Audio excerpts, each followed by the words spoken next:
Good morning and welcome to today's online class during which we're going to be looking at backbends, the preparation for backbends, the journey towards a backbend. So, as I often say, no panicking. I'm not going to be pushing you up into a full wheel pose or anything like that, not unless you're used to that posture and you'd like to gently work up to it, but that's not what I'm expecting. The single most important thing, I think, to remember when we're practicing backbends is, as with all of the postures and the way that I move towards them, it's not about forcing your back to bend. If you imagine a piece of wire, if you force that wire to bend, then it's going to snap. Your spine isn't going to snap, but you could hurt yourself if you force anything in life, in fact. So try to keep in mind the idea that rather than bending our backs, what we're looking to do is strengthen and lengthen our backs, widening as well. So if you come to that idea of a piece of wire, if you think about widening that wire so that it can then lengthen, and then widening it a little bit more so that it can lengthen again, eventually that length is going to take you towards your back bending a little. It's exactly the same as we've been looking at with a forward bend.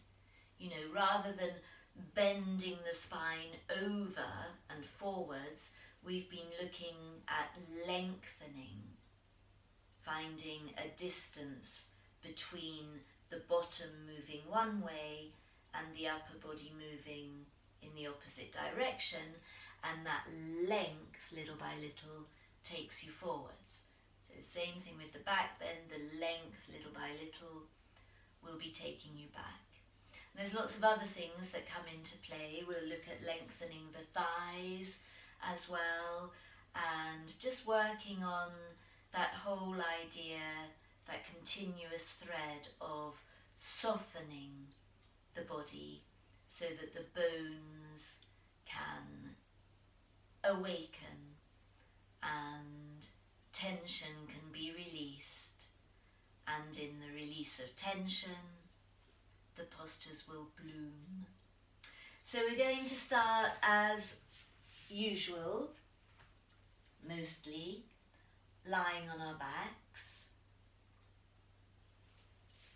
So just taking your time, lie down with your knees bent,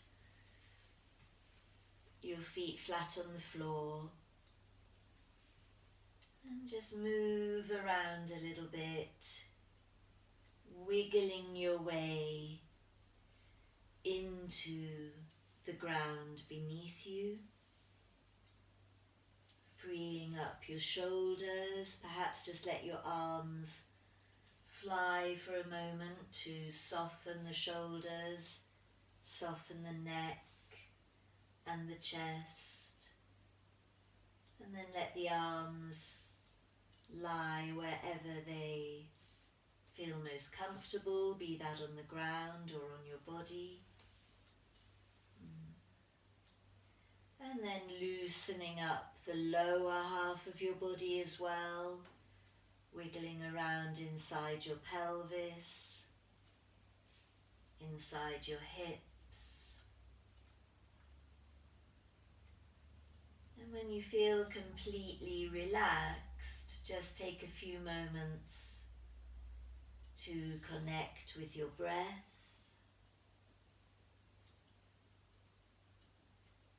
Allowing your breath to guide you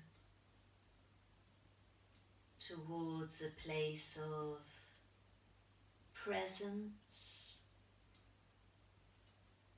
awareness of the present moment, and a place of release.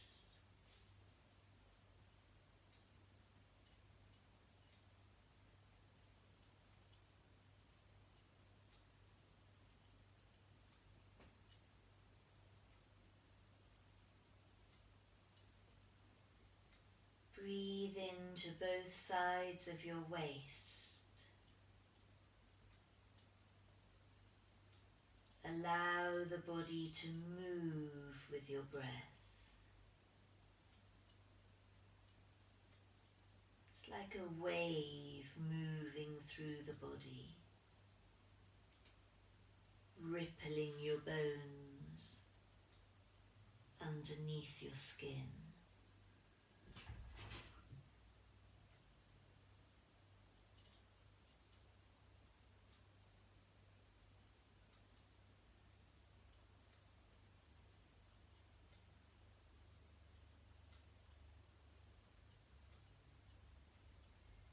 And then with this lovely soft body, just make sure you're not holding on with your thighs or with any other part of your body. And then beginning to bring a little bit more awareness to your feet. Breathing into the waist, let the body soften. And then breathing out, just a little bit more weight down through your feet. Not so much that the bottom lifts, but just more awareness of your feet. Breathing in, you let go. Let go of your thighs, your lower back, your buttocks. Breathing out, just pouring a little bit more weight into your feet. Then as soon as the new in-breath arrives, soften, let go, so that the belly can fill completely. And then breathing out, the belly empties as the feet pour into the ground.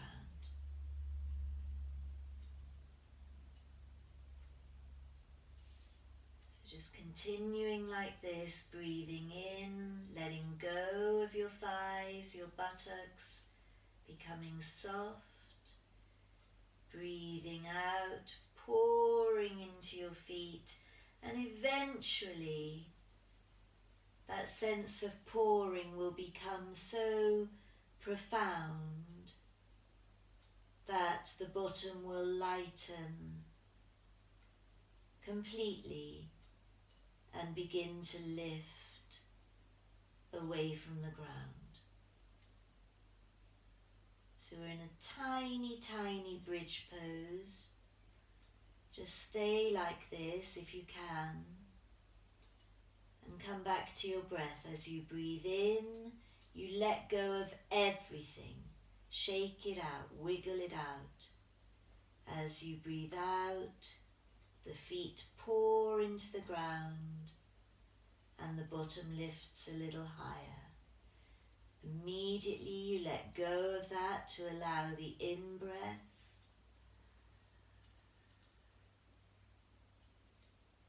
And the out-breath, pouring a little bit more into your feet.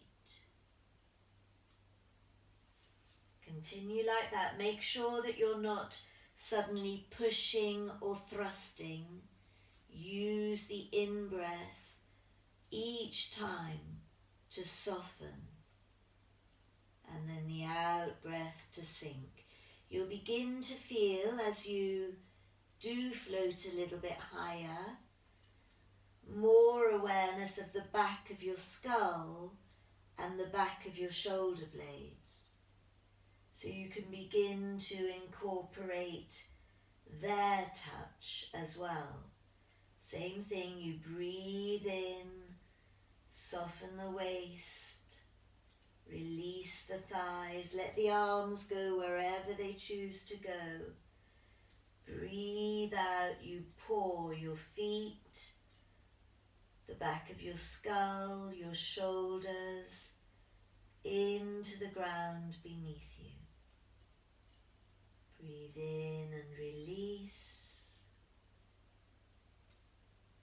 Breathe out into the ground beneath you. So your thighs are waking up. Do you remember I said the lengthening of the thighs is an intrinsic part of your back bend preparation, but you want to be sure that your thighs stay rested, that you're not suddenly clenching or holding on with those thighs. And then if you're still up here, just come down, let the bottoms come down first. Settle back into the ground. Draw the knees towards you and just place, again like last week, the heels of your hands gently onto your knees. You can rock a little bit from side to side. And then just be still and observe any sensations in your body.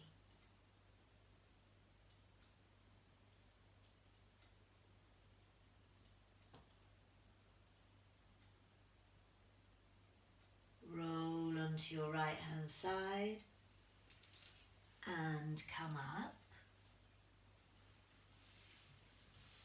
So thinking about these thighs, we're going to start by tucking the left foot back behind you, alongside your hip. Now, this is to work on the thigh and potentially the inside of your ankle if that's a place that needs lengthening, but you do need to be very careful about your knee. So if there's any discomfort in your knee, you can explore taking the knee further away from you rather than facing forwards. But if the knee isn't liking this, then I would sit this posture out. You could come back to exploring bridge pose. We'll find other ways to lengthen that thigh.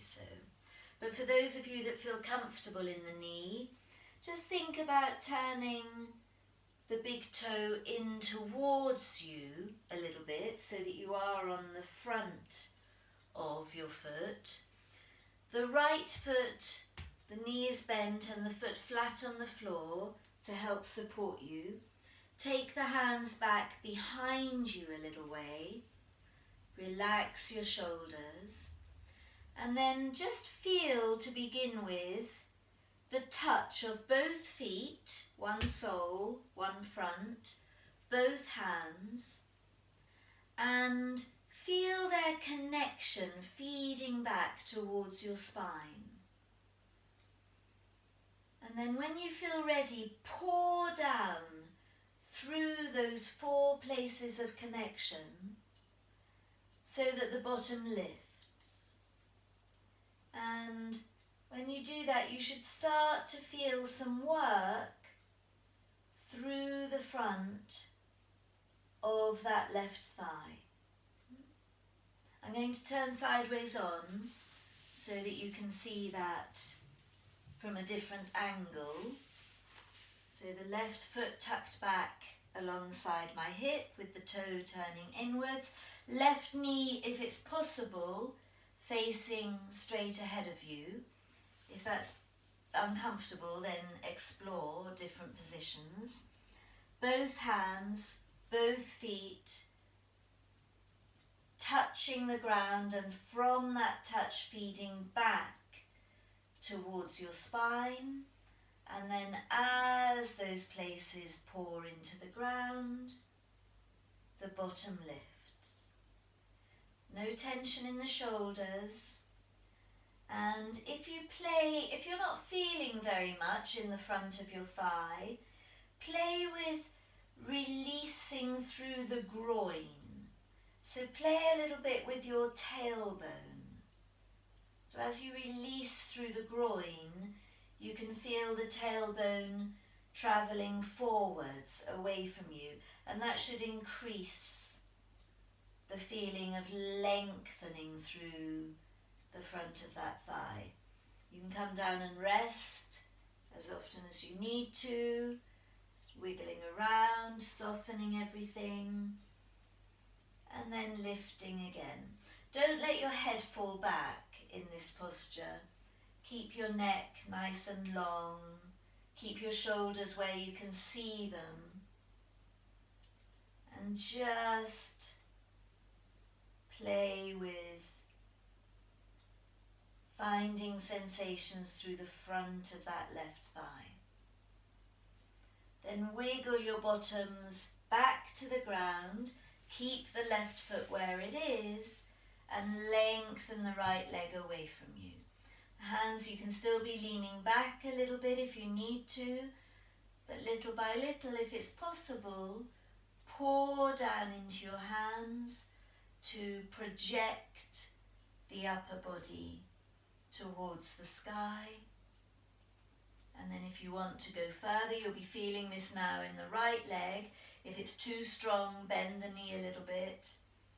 If you want to go further, pour the hands into the ground behind you and let the upper body lift and fold forwards a little. Be careful that the arms are still behind you, so the shoulders are still just resting on the rib cage. Don't be tempted to suddenly start leading with your shoulders and curling the spine. Keep the spine beautifully wide and long. And then come back up and we'll change sides. So you don't need to turn on the mat, but I'm going to so that you can see me. So we start by tucking the right foot back alongside the hip. Might be helpful here to just roll your calf muscle out of the way, make a little bit more space behind that knee, and again very gentle with the knee. If it feels too strong, don't do this posture. Find another way of sitting, play around with it a little bit, and otherwise just give it a miss. The hands come back behind you. You can be on your fists or on the palms of your hands. The left foot flat on the floor to help lift us, but we've got 4 points of contact. 2 feet, 2 hands. Soften the body, feel their connection to the spine, and by pouring your weight down into them, if there's that direct connection with the spine, the bottom will lighten and lift. And keep the shoulders rested. You don't have to stay here. You can come back down, go back up. Shoulders rested, as I say, where you can see them. Don't let the head fall back. Keep a sense of the crown of your skull connecting back to the pelvis. So you're not holding your head in place. You're using the spine to support that head. And more than anything, we're looking at lengthening through the front of that right thigh. Without pushing, just playing with the edge of comfort. And again, it's by playing with the pelvis, by playing with the tailbone, that you can find work through there.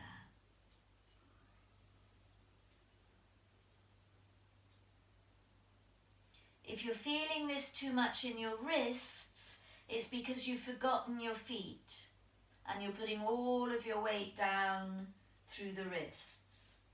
So distribute that weight, and rather than going down with it, use the downwards motion to lift you up. Same as we were looking at last week, same as we look at in every class.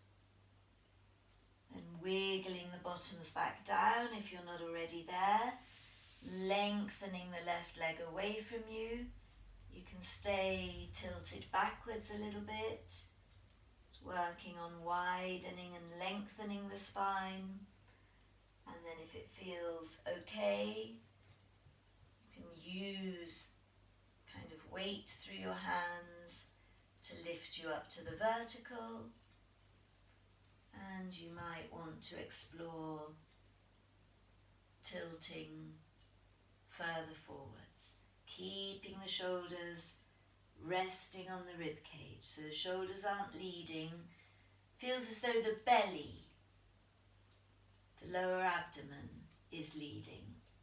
Hands are going backwards, the bottoms are going backwards, and the upper body is going up and over.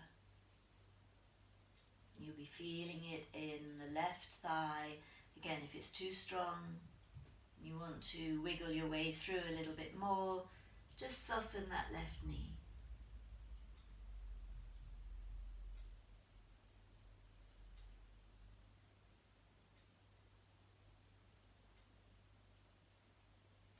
Good. And then coming back up. Now, for those of you who can, we're going to try doing both legs at the same time.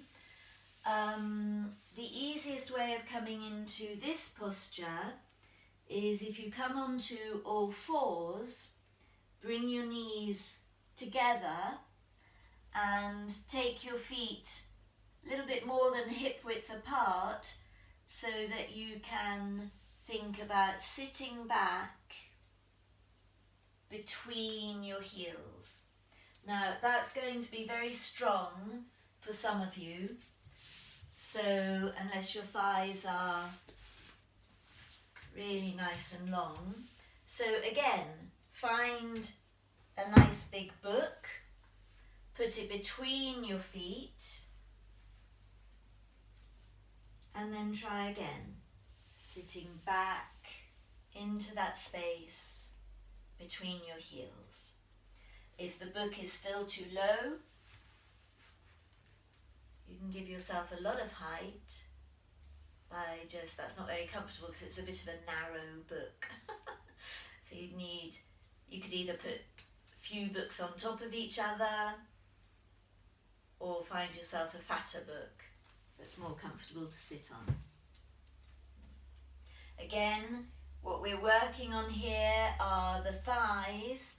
So if you're feeling it in your knees, try taking them wider apart, and otherwise sit this one out. If you're feeling it through the fronts of the ankles, I'm not so worried about that place. What can help with that, it's better not to take the toes outwards, because that's just putting yourselves into a weird position. But what can help is to focus more on, if you like, the front of the ball of the foot, so kind of the base of your toes. And if you press that part more firmly into the ground, then you should find some release through the front of the ankle. If you're comfortable sitting on your book and you're not feeling very much in your thighs, you can come down to sit on both bottoms. If you're comfortable there, you can come down to rest on your forearms. But you still need to feel that you can move around inside the posture. So if it feels too strong, come back up. Some of you will be able to come down onto your shoulders and the back of your skull. That's quite extreme. It comes with practice, so it's worth sort of exploring. I've often said I couldn't have done this, I don't know, a few years ago, quite a few years ago now. I've been practicing this posture. But the thighs do lengthen with practice. And then wherever you are, find your way back up, and a little gift after Virasana, these kneeling postures, is to float your way into dog, into downward facing dog. So if you start by just putting your hands onto the ground in front of you, careful as you come up onto your knees, tuck your toes under. Again, a few moments here to find the touch of all four places.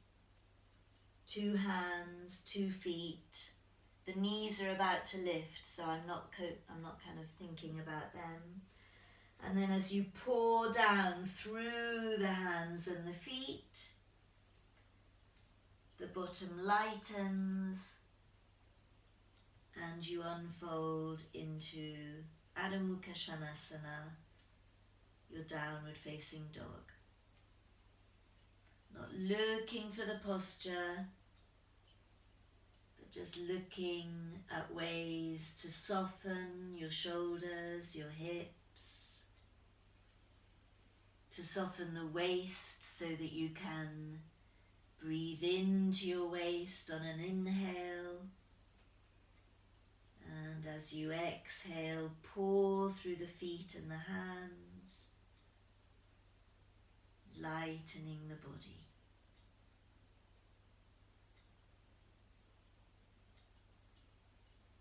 And come down onto your knees, and we're going to lie onto our tummies. So find your way down onto your tummies with the forehead on the ground, so the back of your neck is nice and long and wide, and both hands on your lower back.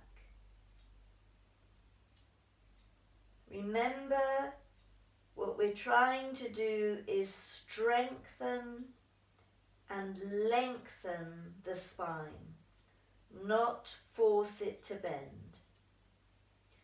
So start by freeing up your shoulders, freeing up your hips, and then feel how the tops of both feet and your pubis are connecting with the ground, feeding back from those places towards your spine, and then from the spine, just allow the forehead to lift away from the ground. Don't lift your face. Your face is still gazing at the ground beneath you.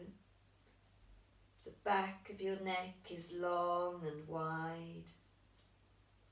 Your shoulders are wide and resting. You're not trying to lift too high, not at all.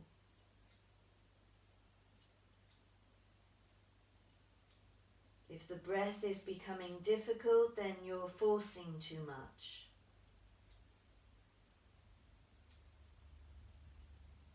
And then if you're feeling comfortable, and remember you can come down at any point and then try again. But if you're comfortable here, come back to your breath. Breathing in, you soften. Breathing out, you feel your feet the whole length of your legs and the pubis pressing into the ground. And breathing in, you immediately let go, let everything soften. You'll probably come down a little way. Breathing out, pouring into the ground beneath you, and the body lightens and rises. Each time you need to rest, you can place your hands underneath your forehead and just let go of your heels. Rock around a little bit, loosen up that lower back. And then try again. Forehead on the ground to begin with. Feel how the neck is long and wide. That's not going to change.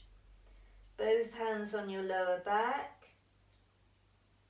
Begin to feel the weight of your pubis, the weight of your legs and feet. As you breathe in, you soften everything. As you breathe out, you pour through those places into the ground, and the body lifts.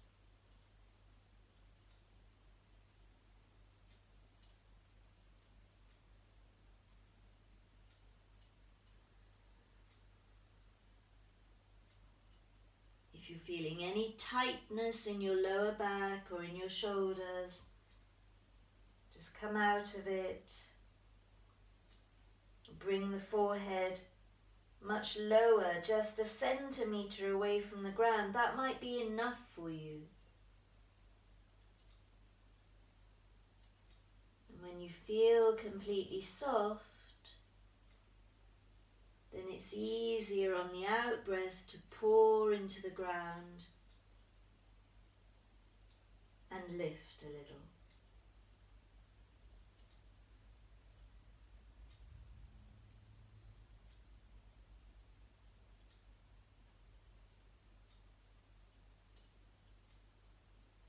Okay, then coming to rest, place your forehead onto your hands. If you want to turn the head to one side, then do.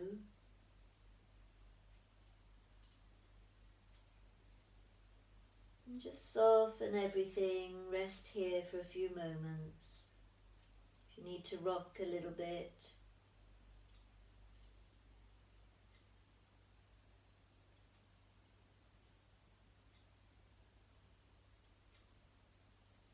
Okay, we're going to move into Sphinx now. So the elbows shoulder width apart, underneath your shoulders. Now again, it might be too strong in your lower back to have the elbows underneath your shoulders. If that's the case, come lower. Take the elbows further forwards. The feeling is the same here. The difference is that you can pour through your elbows, through your forearms as well. So connect your feet, your long legs, your pubis, your forearms. As you breathe in, everything softens. And as you breathe out, that very subtle pouring into the ground beneath you, the body lightens and lifts. Remember, you're lengthening, widening, and strengthening your back. You're not looking to push up into a back bend. One of the images I often use here to get a sense of that lengthening is if you imagine two giant hands trying to pull your trousers off from the ankles, and you're trying to wiggle your upper body out of your waistband.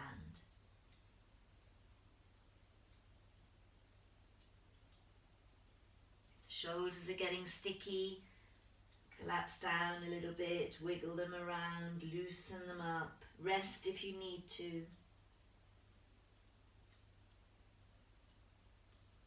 And then try again.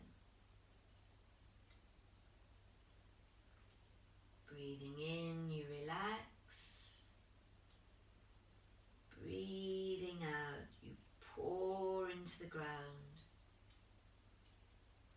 And let the body respond. Okay, come down to rest. If you turned your head one way, turn it the other way this time. Or you can be on your forehead.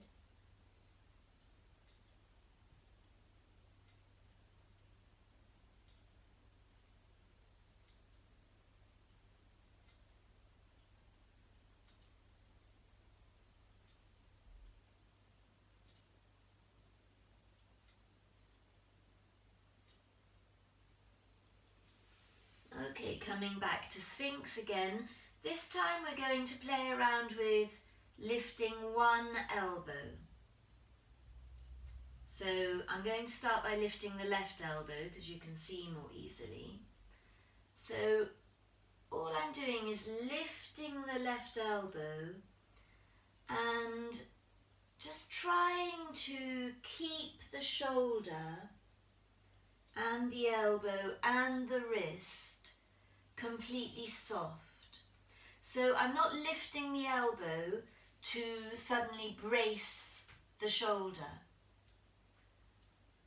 I'm pouring the hand into the ground and feeling it feed back directly through my shoulder to my spine. This is very similar to when we poured one foot into the ground last week. And I showed you that if you're pouring the foot into the ground but bracing the hip, then you lose any sense of connection and movement, freedom of movement. So it's the same thing with this hand. The hand pours into the ground but feeds back through the shoulder, so the neck is completely free. You might well feel your left hip just lifting a little, sort of rolling around, exploring this connection between the ground and the spine through the hand and the shoulder. And then try the same thing on the other side. So what I'm not doing is using the strength of my arm or the bracing of my shoulder to lift the body. My left shoulder's feeling a little bit sticky, so I'm going to come higher up onto the elbow. Just play around. Did you see I just sort of loosened up that left shoulder a little and then found a more comfortable place for it to be as I continue the work, finding the connection between the right hand and the spine. And then that might be enough for you. You can have a little rest. You can come back to Sphinx or come back to our first posture with your hands on your lower back, or you can try lifting both elbows. Please don't use the strength of your arms to push you up. Keep the shoulders soft. Keep them just resting on the rib cage. Forget they're even there. And find the direct connection between hands and spine. Breathing in, you soften. And breathing out, you use that connection. The more you pour into your hands, the lighter the upper body will become, and the more the back bend might blossom. But if you feel each time you come down very carefully as well. And if you feel that that's really far too intense on the lower back, then do less. Come back to Sphinx. Come back to lying on the ground.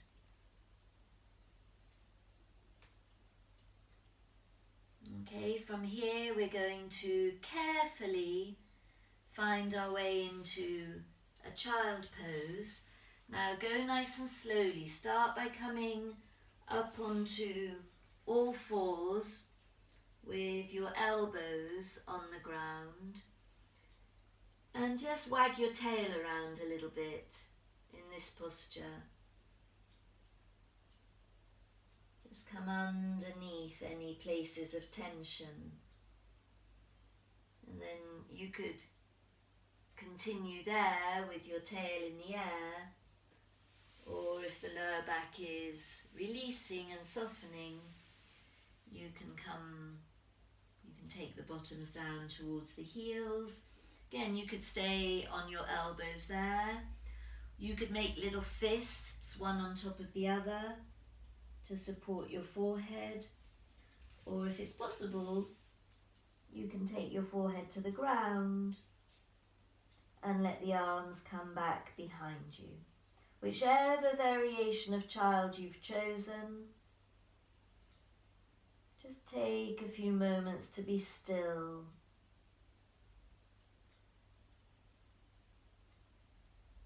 To relax.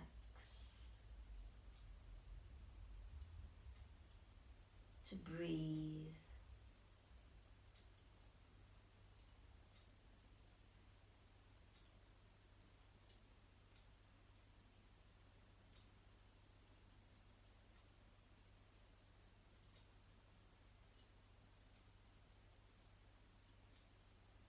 I often think here of a crinkled paper bag in the lower back.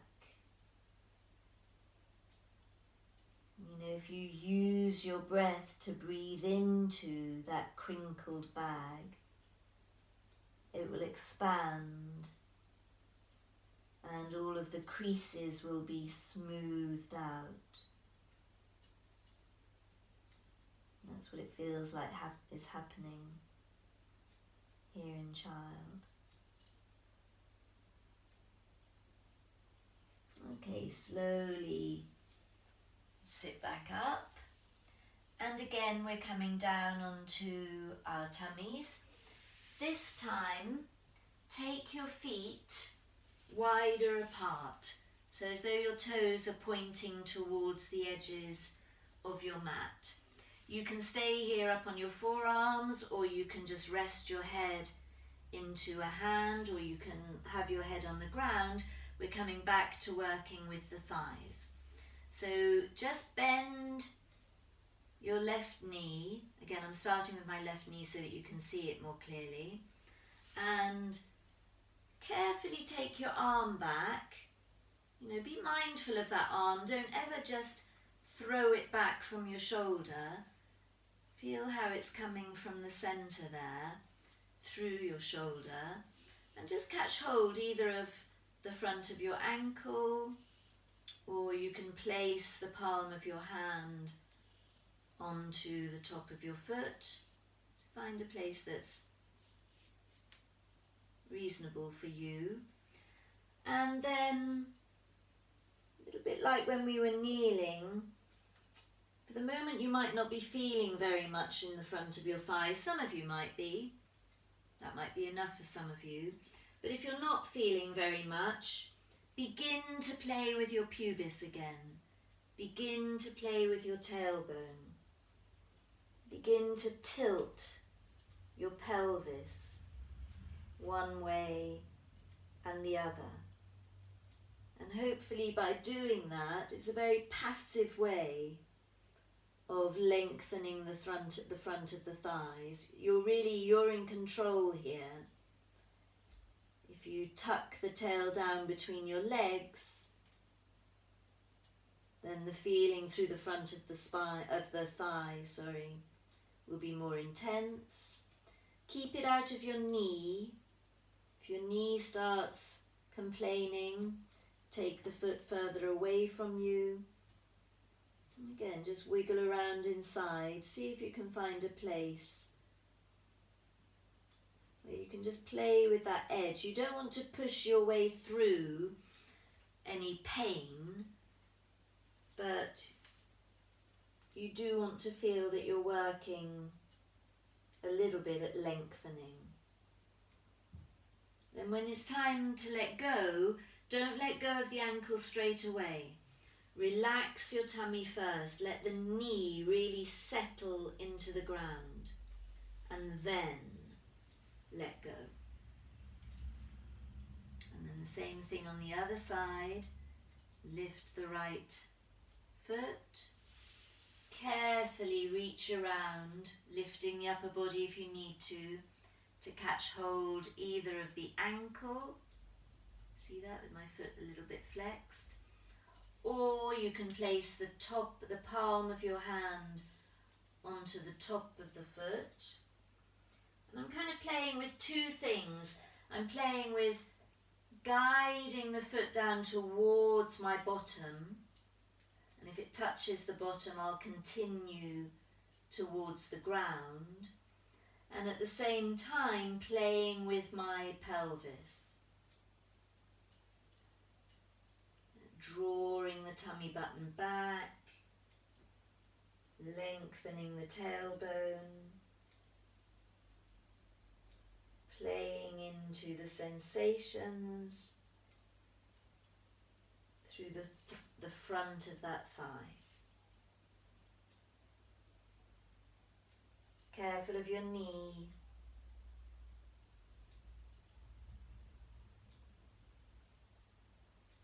Try and stay soft. Don't put the effort into the shoulders.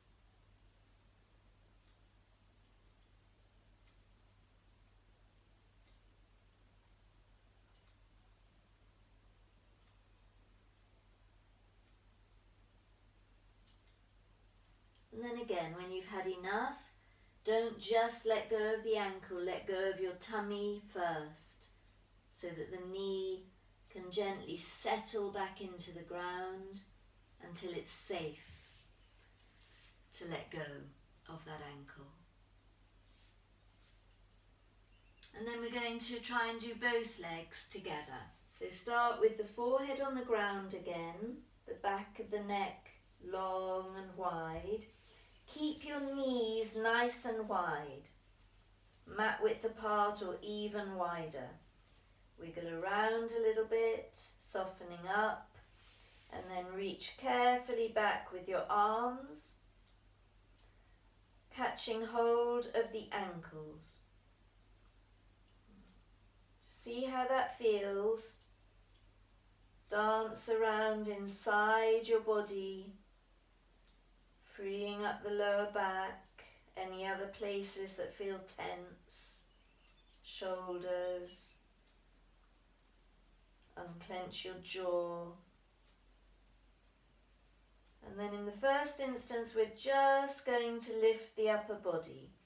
So again, from the pubis, pressing into the ground, you let the upper body float away. Don't lift your face. You might be able to lift the whole upper body a little bit higher, but keep the neck long and wide. Breathe here, softening up, and if you're used to this posture and you feel it's possible, press the ankles into the hands and allow the knees to float away from the ground. Don't be surprised if they feel as though they're glued to the ground when you first try this posture. It's normal. But with practice again and with softening and releasing, one of these days, when the body is ready, not when your mind is ready, don't care about your mind, when your body is ready, the posture will open. And then gently come back down. Again, make a little cushion for your head. Rest the forehead. Relax the legs behind you. Let the heels drop out to the side. Rock into your lower back. Breathe.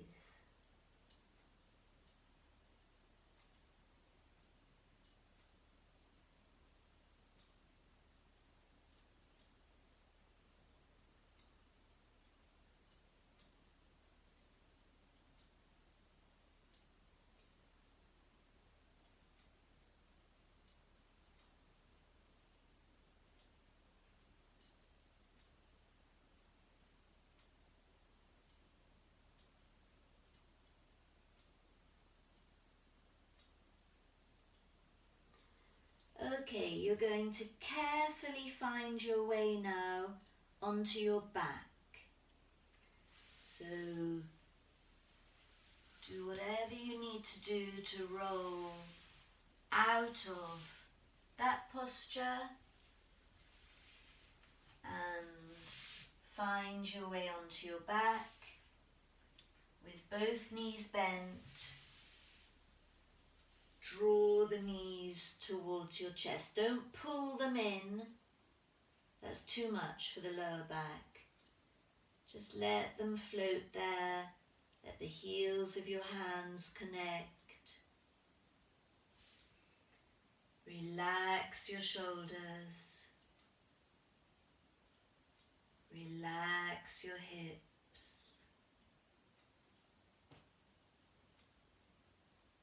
You can choose to be completely still and just listen to this posture. Or you can choose to massage the lower back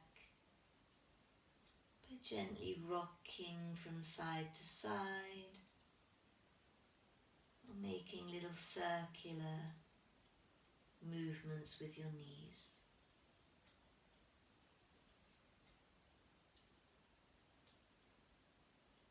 From that place just behind the tummy button, pour that place into the ground and let the legs respond by floating towards the sky. Find the place between your shoulder blades behind the sternum. Pour that place into the ground and let the arms respond by floating up. Give the shoulders back to the rib cage. Give the hips back to the pelvis. If you want to lengthen the legs or the arms, don't do that by reaching with the toes or pushing with the heels. Do it by sinking into the ground and letting your limbs grow from the spine.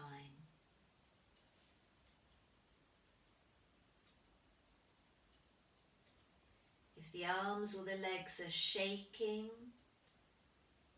it's because you're holding them. So stop doing that. Soften the knees and the elbows. Give back to the ground. Let go of the legs and the arms. And just breathe.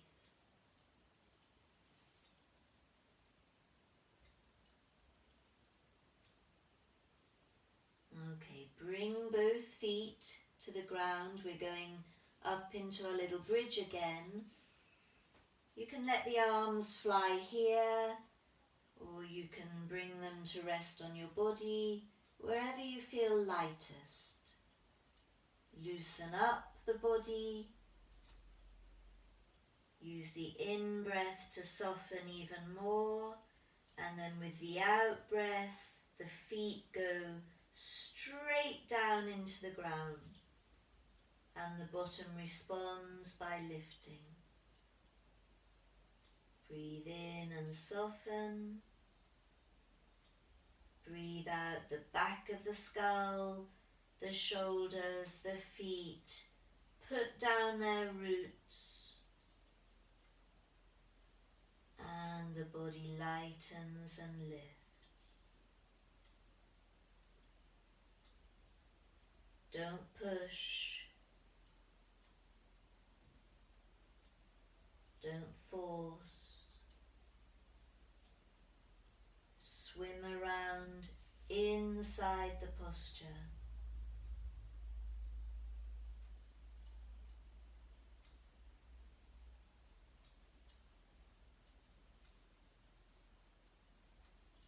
Coming down gently, and we're just going to kind of roll around on the floor, exploring the different elements of back bend. So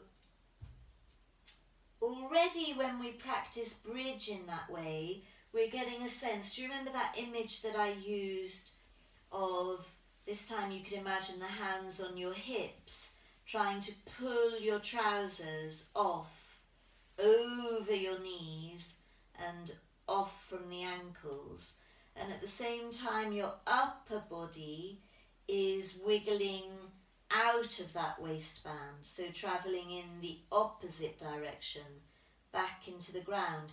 So that's quite a nice little image to incorporate into bridge pose as you're practicing.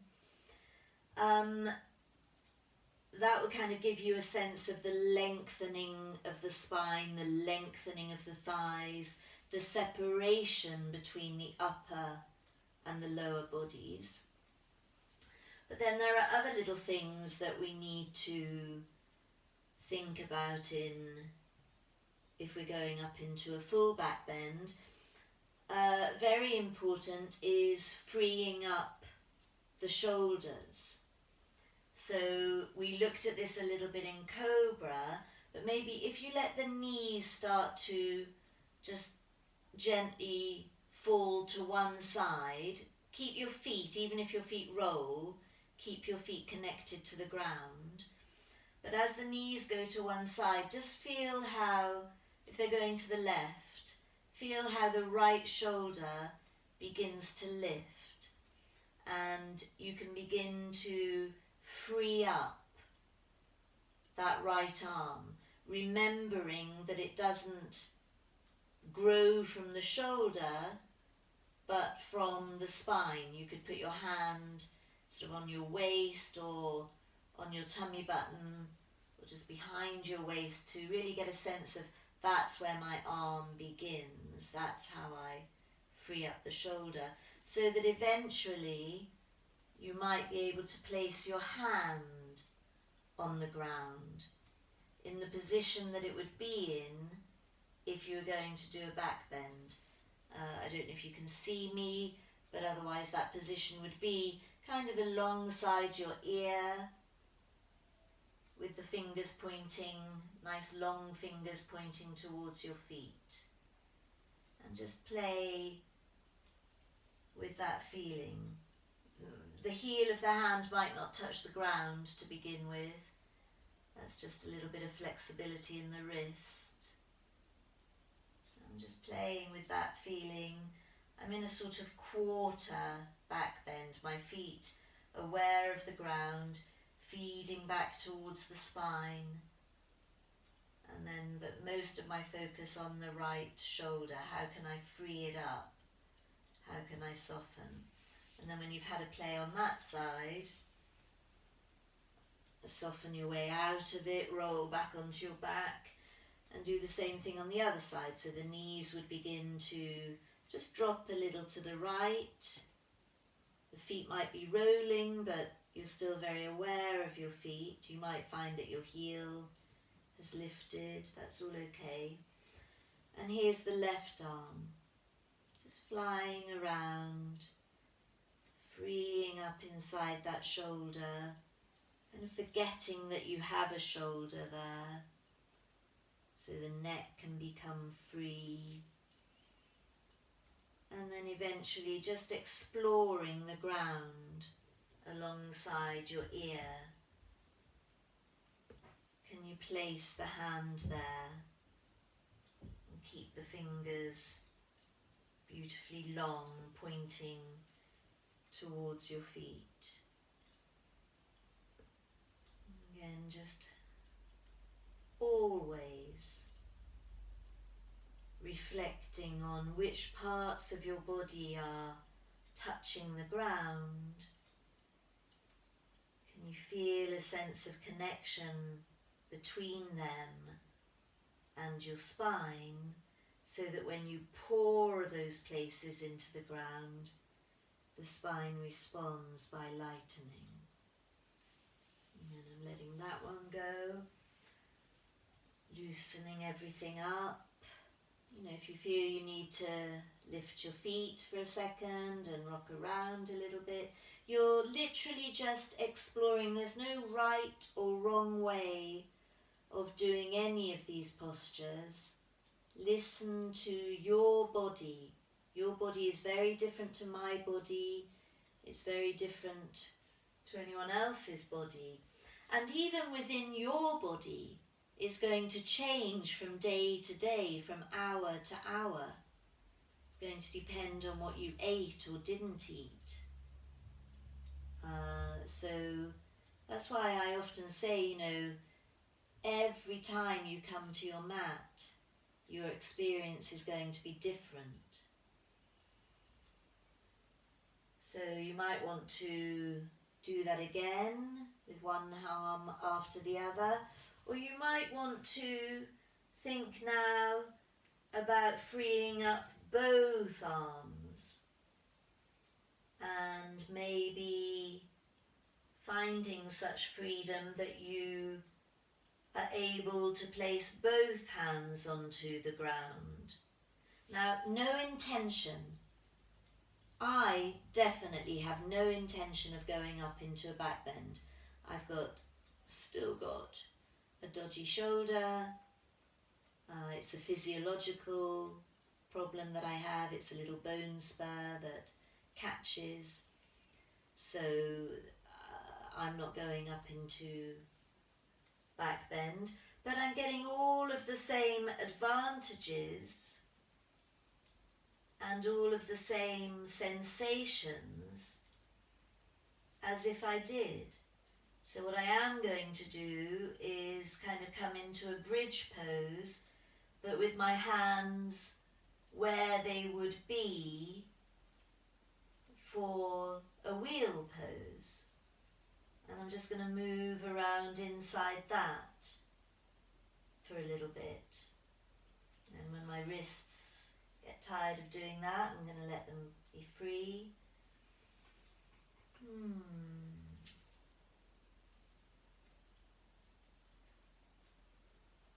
Just thinking about the separation, my trousers going one way, my upper body falling back in the other direction. All of my points of contact pouring into the ground. Soft torso, springy legs, springy arms.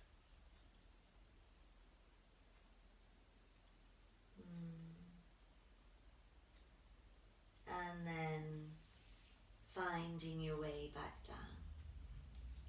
Again, just bring the knees gently towards you. Don't pull them into your chest. And then we'll just finish with a very gentle twist. You could either keep your knees and your feet side by side here, which is very nice.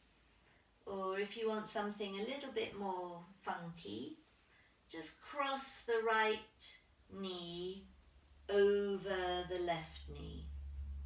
That's just going to wake up that hip, that right hip a little bit.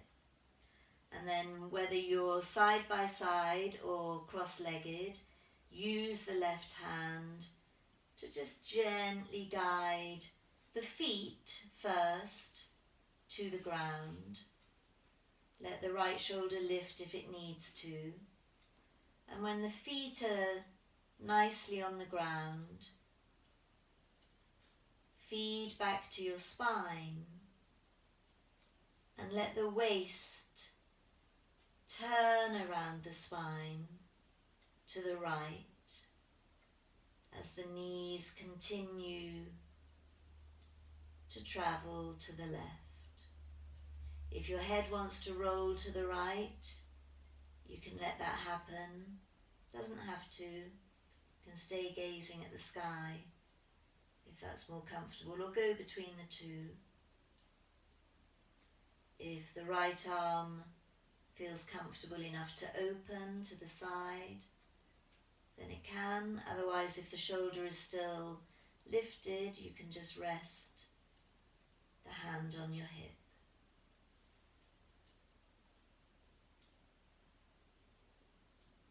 Breathe.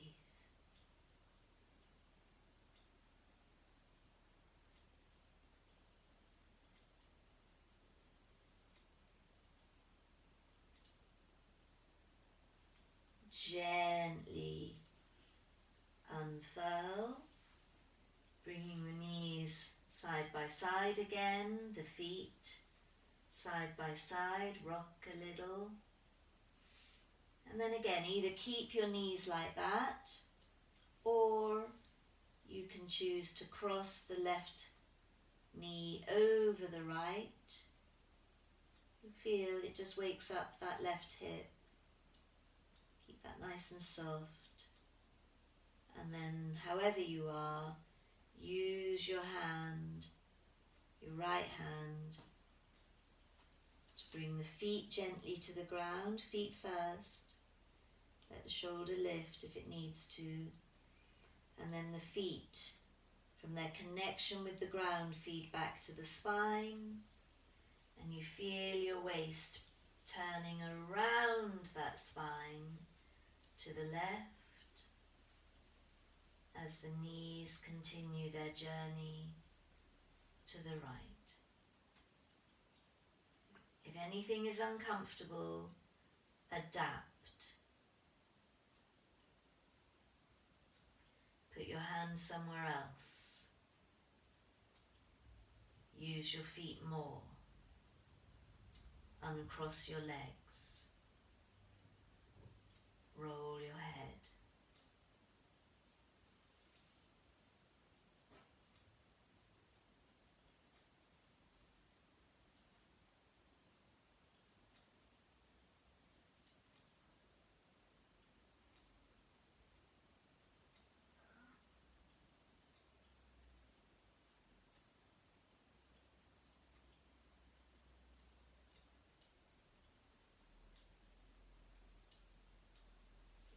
And then carefully come back, and you're going to prepare your bodies to rest in Shavasana, corpse pose. Begin with your feet flat on the floor as you settle your upper body, freeing the shoulders. If it's possible, let your arms rest either side of you, slightly away from you, with the palms facing upwards. If that's uncomfortable, then find another position. But ideally, with the arms like that, your chest is open and soft. Your heart is open and soft. Free up your lower back, and if it feels willing, if not, if ever the lower back is really pinchy, especially after a class like today's, then you can stay with your knees bent in Shavasana. But if your lower back allows you to, lengthen the legs away from you, let your feet flop to either side, close your eyes and bring your awareness to your breath.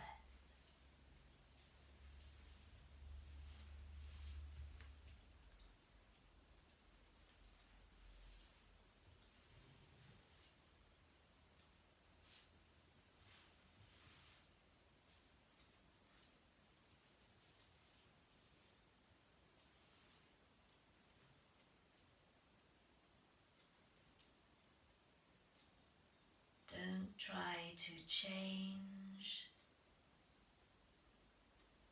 or control your breath in any way.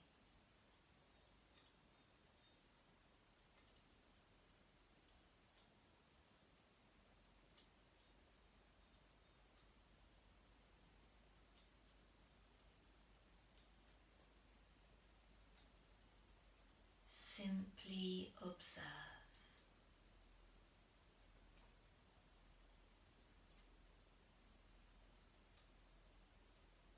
Be curious.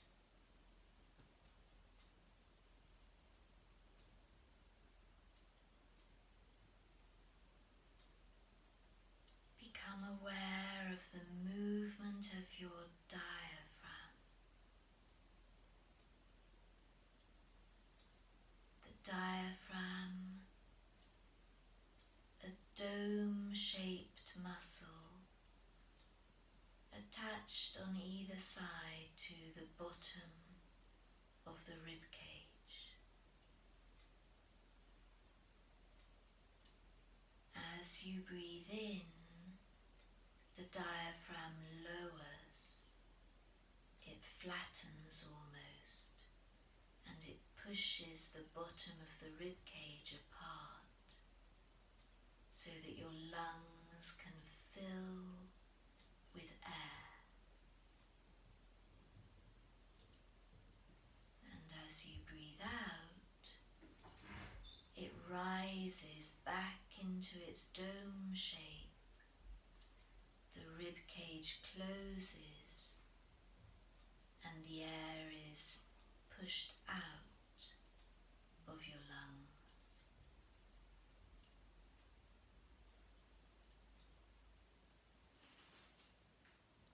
This movement of the diaphragm is a widening movement. It fills the sides of your waist. It's not an up and down vertical movement.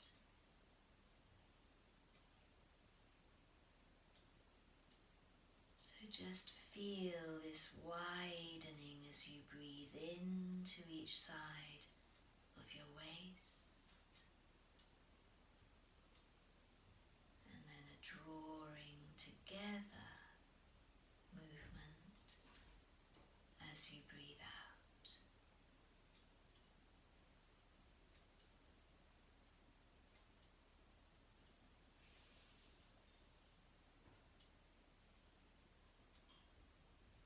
Notice how at the same time, when the diaphragm descends and widens, the belly inflates,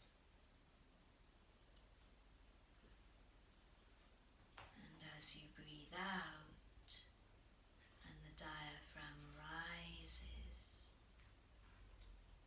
the belly deflates.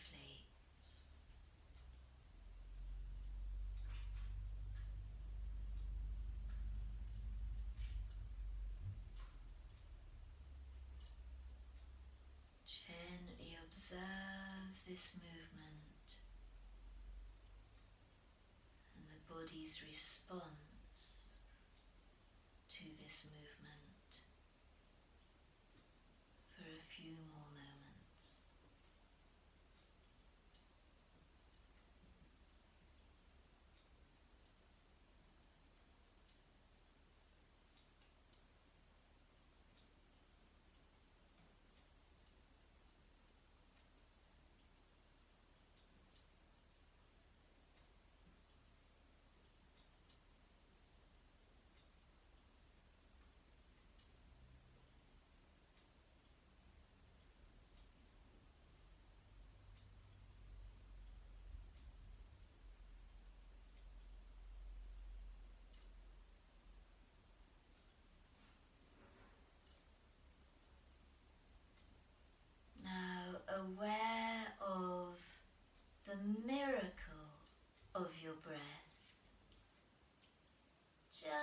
soften the corners of your lips and allow a tiny smile to appear on your face. Take a couple of nice deep breaths, breathing in the sense of well-being that this tiny smile creates within you. You can let the smile widen and breathe even more deeply to draw in even more of this positivity, this happy energy.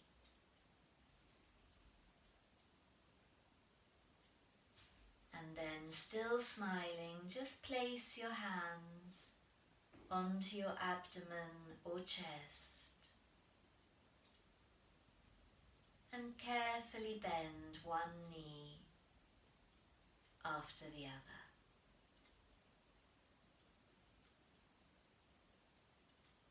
When you feel ready, still smiling, you can roll onto your right hand side.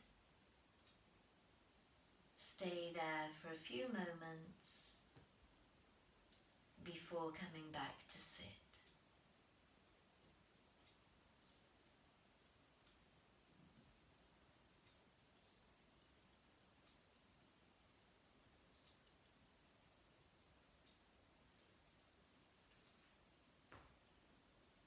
Shanti. I can hear you. For those of you who haven't been to my classes, I always end them with that Sanskrit word, Shanti, which means peace. And usually people repeat that desire back to me. So I hope you enjoyed that class. What to say? If you fancy doing that class live with me, then you just sign up on my website to the Zoom classes, which take place Monday and Friday morning at 10, 9 o'clock in the UK, and Wednesday evening at 6:30, 5:30 in the UK. And it's the same kind of class, but it's a very different feeling when we're all doing it together. So maybe see you there. If not, I'll see you for next week's pre-recorded one. Love till then. Bye-bye.